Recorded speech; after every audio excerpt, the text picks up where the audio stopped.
Morning TV is supposed to be easy. Coffee, compliments, and a couple of safe questions before the next weather hit. But not today. Today, CBS Mornings booked Meghan Markle, and Tony Dokoupil was ready to give viewers a thoughtful, measured conversation.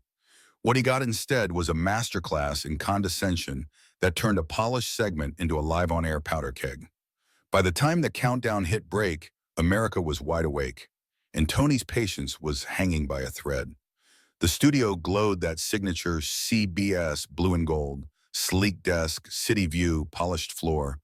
Producers glided like chess players. Tony Dokoupil, crisp in a slate suit, checked his cards once, then again, the calm center of the swirling crew. To his right, Gayle King gave him a quick, "You've got this" nod. Nate Burleson grinned, already predicting a smooth 8 minutes and out. 30 seconds, the stage manager called. Meghan Markle entered like a whisper of perfume. The audience applauded. She smiled, poised, camera ready. Tony stood, hand extended. "Meghan, welcome. We're delighted you're here." "Thank you, Tony," she replied, sliding into her chair with precise elegance. "It's always nice to speak with journalists who care about substance." Tony's eyes flickered. Compliment or warning? He took his seat. The red tally light blinked on. "Good morning and welcome back to CBS Mornings," Tony began, voice warm. "With us now, actor, producer, philanthropist, Meghan Markle. She's here to talk new projects, family, and what's next." "Meghan, great to see you, lovely to be here," she said, crossing one ankle over the other. "Let's have a real conversation." "Let's do it." Tony flashed the audience a bright grin. "You've been busy. New docuseries in development, a foundation push, public appearances. Where's your focus right now?" Meghan's smile was razor thin. "My focus is always on impact, Tony. Not headlines, not trends. Impact. You don't need me to list the bullet points for your B-roll." He blinked. Off the bat. "Fair enough, Shisham," he said easily. "But for the folks at home sipping coffee, what impact do you want them to feel?" "Awareness, depth, nuance," she said, rotating the word like a diamond. "Not the usual sound bites." "Okay," Tony said, unflustered. "Let me ask this simply. What's the story you're telling now that you weren't ready to tell 2 years ago?" Meghan's brows lifted. "I was always ready." "The world wasn't," a few audience members chuckled. Tony's smile held. "Point taken. Speaking of stories, how's Harry?" The temperature in the studio slipped a degree. Meghan's chin lifted a millimeter. "He's a human being, Tony, not a plot device. He's fine." "Glad to hear it," Tony said smoothly. "He's had his own projects recently, and he doesn't need you to read his resume to me." She cut in, voice calm, edges serrated. "We know who he is." Tony's laugh was light, diffusing. "I suspect you do. People are curious, though, how you support each other creatively." "By being adults," she answered. "It's not complicated unless people insist on making it complicated." Nate glanced at Gayle. Gayle kept her gaze forward, queenly and still. Tony shuffled a card, pivoted. "All right, parenting. 2 kids, busy schedules. How's the balance at home?" Meghan's smile flattened. "Our children are not content for breakfast television." "Totally respect that," Tony said, hands open. "I ask as a dad who's constantly failing at packing lunches." A few laughs landed. Meghan didn't join them. "I don't fail," she said lightly. "I choose priorities." Tony let that hang. "Good motto," he said. "Let's talk royal life for a beat, because it shaped the story you're telling." "When you look back now, do you think anything could have prepared you for that machine?" Meghan's lashes lowered. Prepared? For an institution that treats women like ceremonial accessories? Number. But I adapted faster than most would have. "Yet it hurt," Tony said softly. "You've said that." "It hurt because people insisted on misunderstanding me," she replied, sometimes deliberately. Tony nodded. "Some would say misunderstandings happen when multiple truths collide. Is there any part of that time you'd handle differently?" She tilted her head. "I would have expected less from people who offered guidance. That was my mistake." Gayle's pen paused mid-note. Tony's smile thinned but held. "You've talked about telling your truth." My truth is truth, Meghan said, voice silk over steel. The qualifier is for people who can't handle it. A ripple moved through the audience. Tony chuckled, deflecting. I'll put that on a mug. Let me try this. You've stepped away from royal duties, built a production brand, embarked on media deals. Some critics, fairly or unfairly, call it contradictory, wanting privacy while telling your story at scale. What do you say? I say critics tend to be people who failed at doing what I'm doing, Meghan replied, the smile returning, colder now. Privacy isn't silence. It's boundaries. There's a difference. If that's confusing, that's an education gap, not a moral failing. Tony's eyebrows ticked up. Education gap, he echoed, gentle, amused. Okay. He turned a card. Reports, just reports, say you pushed for a higher budget on your next season. Creative scope, bigger canvas. True? Meghan's laugh was small and sharp. Do men get asked if they negotiated well? Or do you reserve that for women you have decided are ambitious in the wrong way? Guilty of curiosity, Tony said, grin bright. But sure, let's frame it as a win. You negotiated well? I set my value, and she said, if companies can't meet it, they're not ready for the work. Clear, Tony said. Last one in this block, relationship with the UK. You've called the monarchy archaic. Any space for reconciliation?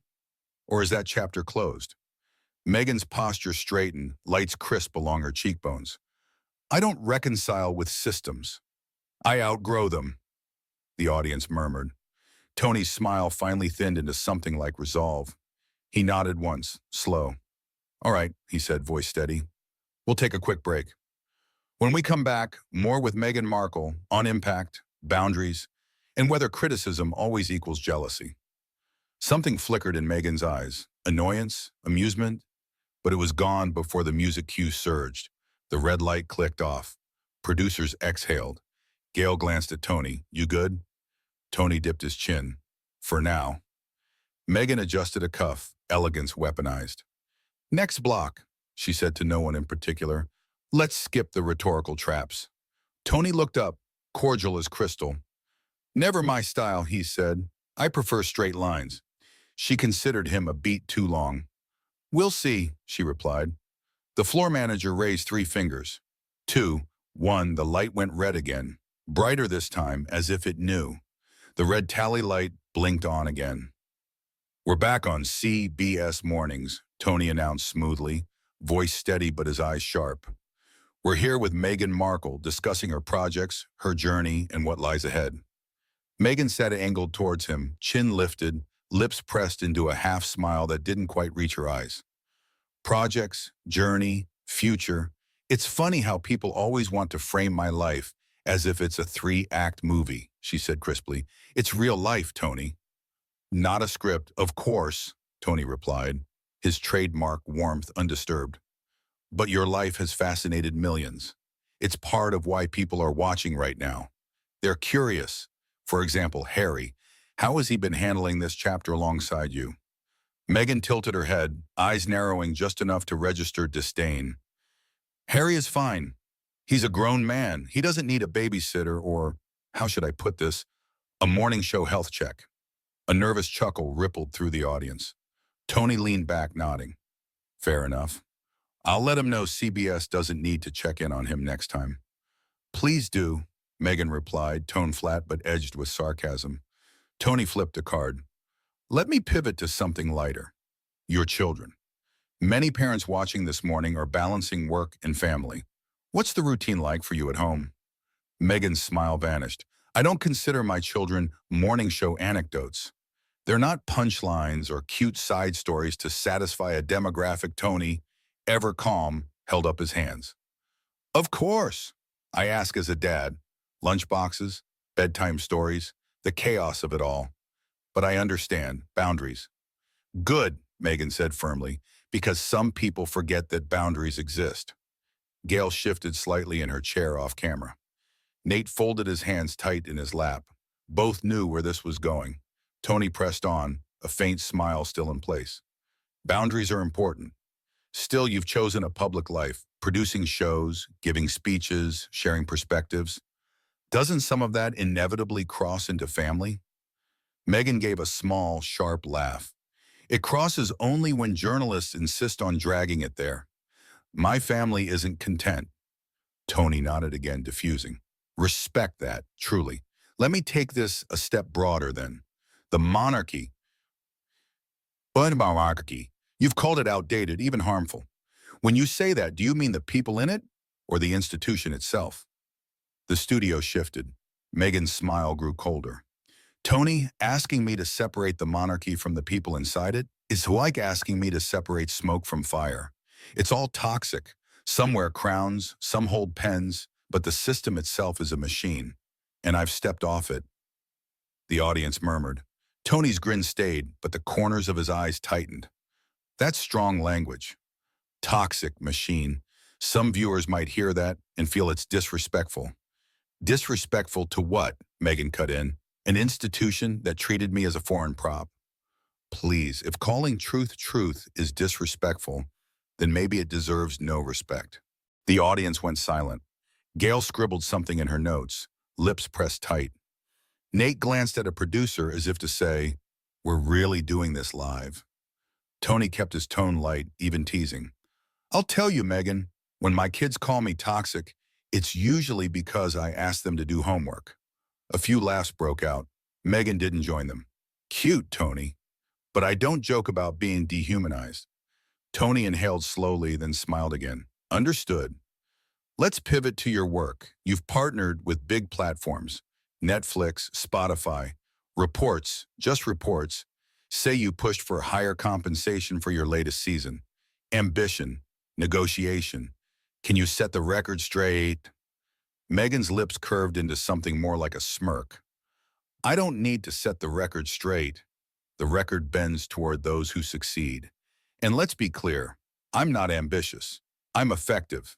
There's a difference, Tony chuckled softly. That's one way to look at it.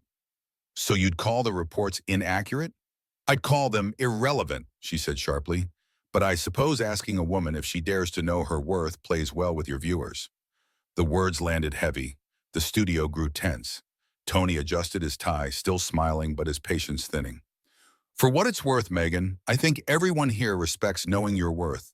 I just ask the questions people are already talking about. People talk because you tell them to, she replied. Don't pretend this isn't a loop you created. That hit differently. Tony blinked, then let out a light laugh, more controlled than amused. Well, if I created the loop, Meghan, you've certainly kept the ratings spinning. The audience half laughed, half gasped. Ratings, Meghan repeated with a clipped chuckle. Always about ratings.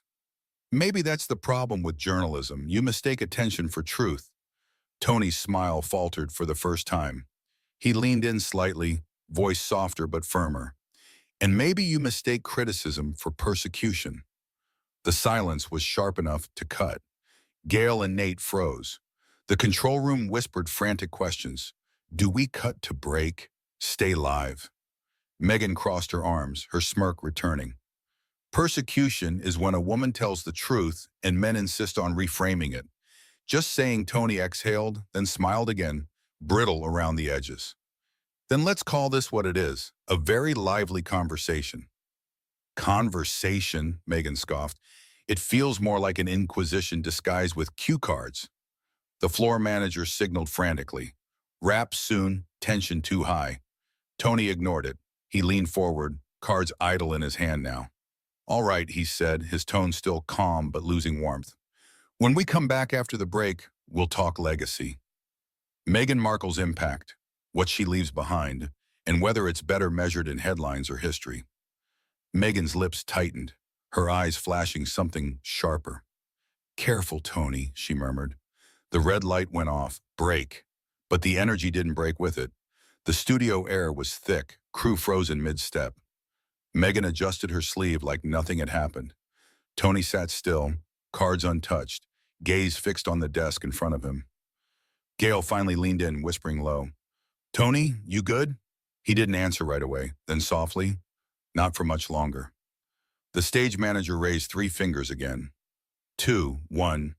The light blinked red and America came back just in time to see Meghan lean forward, smile like a blade, and Tony's eyes, calm but storming. The show had officially shifted from polite morning banter to something live, raw, and volatile, headed straight for a breaking point. The studio came back from commercial with its usual upbeat music, but the atmosphere had shifted so much that even the audience felt it. Tony Dokoupil smiled at the camera, his voice steady as he said, "Welcome back to CBS Mornings. We're here with Meghan Markle, continuing a candid conversation about her work, her life, and her impact." Meghan's posture was perfect, her blazer crease untouched, her expression regal but edged. She leaned forward slightly, flashing a smile that looked rehearsed but brittle. "Yes, candid is one word for it." Tony chuckled lightly. "Well, Meghan, people tune in for honesty. And you've given us plenty of that this morning." Her lips curled into something closer to a smirk. "Honesty, or what you'd call difficult. You know how it goes. When a woman speaks directly, suddenly it's a problem." Tony kept his hands folded on the desk, nodding. "Not a problem at all. Just a conversation." "Feels more like sparring," Meghan muttered, though her microphone picked it up. The audience let out a ripple of nervous laughter. Tony leaned back in his chair, still smiling. "Well, I'm a morning host, not a boxer. But let's keep going." He glanced at his next card. "You and Prince Harry have built quite a portfolio: productions, philanthropy, public speaking. Some people see that as stepping out of the royal shadow. Do you feel free of that weight now?" Meghan's smile vanished. "Free? Let me tell you something, Tony. Freedom isn't granted by the monarchy, it's taken. And I took mine the moment I chose to walk away. That's not weight, that's baggage I never wanted to carry." Tony nodded slowly. "So, no regrets at all about leaving behind that chapter?" "Regret?" she scoffed. "Why would I regret walking away from a family business that saw me as an accessory?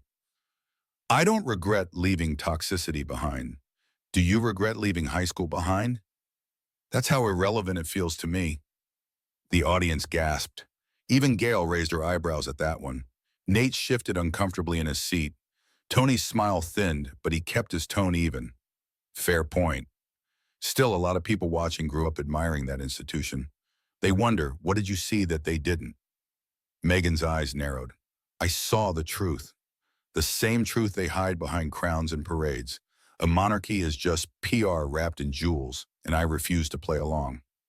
I've outgrown it." A few audience members clapped hesitantly. Others sat frozen.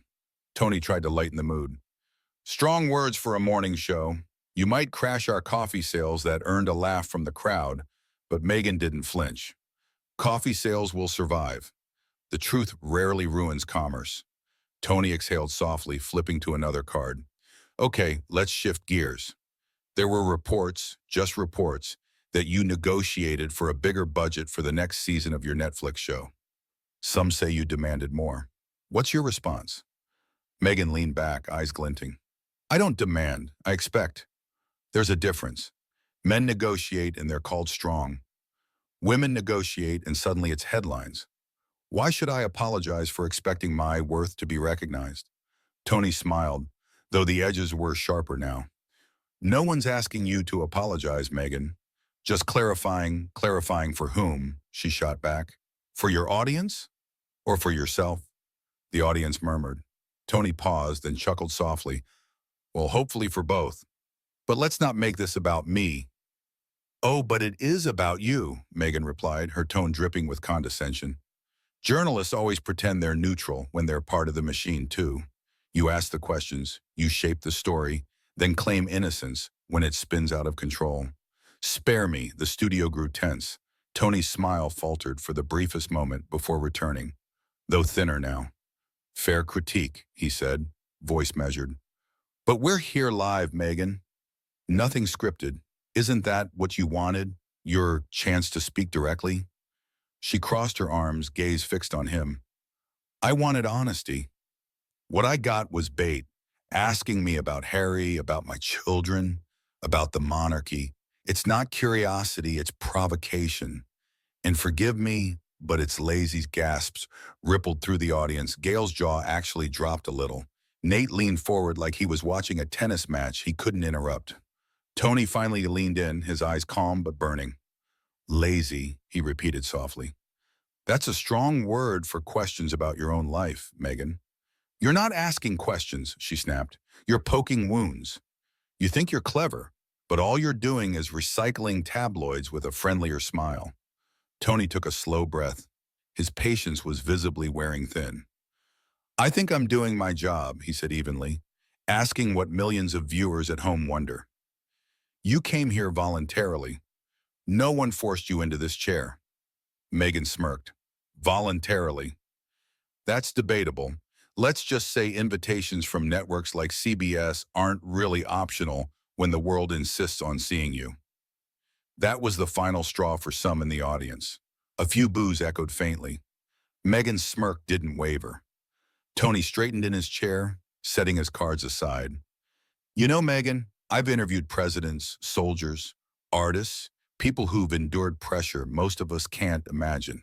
And I've never had one of them sit here and call honest questions lazy. The studio went silent. Meghan's smirk flickered, but she held her posture. Maybe that's because they were too afraid to tell you the truth. Tony shook his head slowly, a faint, humorless squint on his face. Or maybe they understood that respect goes both ways. The air in the studio was electric now, buzzing with tension. The audience leaned forward in their seats. The control room debated cutting to break, but knew this was too big to lose. Gail leaned in slightly, whispering, Tony, but he didn't look away from Meghan. We'll continue, he said softly, but let's make sure everyone here knows this isn't an inquisition. It's an interview, and it only works if respect is mutual. Meghan tilted her head, her smirk returning. Respect is earned, Tony, not assumed. The tally light stayed red, the show stayed live, and the storm brewing at that glass-top table was about to explode in a way morning television had rarely seen before. The red light burned again, the cameras rolled, but the room felt like a courtroom waiting for the verdict. Tony Dokoupil leaned forward, voice steady but tight. Welcome back to CBS Mornings. We're continuing our conversation with Meghan Markle. He paused just long enough for the silence to register. And I want to be clear, this has been candid, perhaps more candid than anyone expected. Meghan smirked, tilting her head like a queen addressing her court. Well, honesty does tend to rattle people who prefer scripted pleasantries, doesn't it? A ripple of murmurs swept through the audience. Gail shifted uncomfortably. Nate clasped his hands together, his smile frozen in place. Tony gave a quick laugh, but it was thin, almost brittle. Pleasantries are one thing, courtesy is another, and I think viewers can decide for themselves what they're seeing today. Meghan crossed her legs and leaned back. Viewers see a woman speaking truth to power. That's what rattles you, Tony. You're not used to women pushing back. Gasps broke out in the crowd. Tony's eyes narrowed, not with anger, but with something sharper, restraint. I've interviewed senators, soldiers, survivors, Tony said, his voice lower now. Plenty of them women. All of them direct. None of them condescending. There's a difference. Meghan's smirk faltered, but only for a moment. If my tone offends you, maybe the issue isn't me. It's your inability to handle strong women. The audience audibly reacted. Someone in the back whispered, Oh, wow. Tony sat up straighter, his patience gone. Let's stop right there. Meghan, you came here to promote your work. Instead, what we've seen is someone dismissing every question as beneath her. You've called it lazy, toxic, irrelevant. But these are your own choices, your own statements, your own life. You built this platform. You can't sneer at people for wanting clarity. The studio fell utterly silent. Meghan blinked, her smirk faltering. I'm not sneering.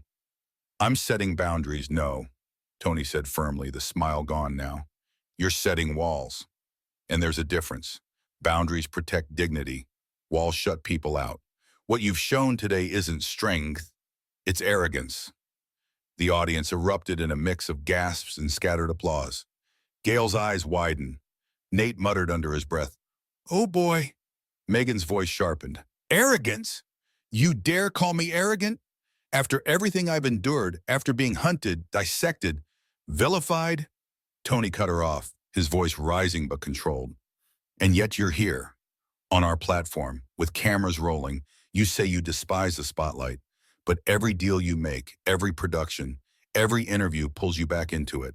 You reject the monarchy, but live off the fame it gave you. Without Harry, without that royal connection, you wouldn't be in this chair. The words hit like a hammer. The audience gasped audibly. Meghan's eyes widened, stunned. For the first time, she looked caught off guard. Her lips parted, but no words came immediately. Tony pressed on, quieter now, but even sharper. You talk about truth. Well, here's one. Respect is earned, Meghan. And shaming every question, sneering at everyone who asks, it doesn't earn you respect. It alienates people. It insults our viewers. And it insults the show. The silence was thunderous. Meghan's face hardened, jaw clenched.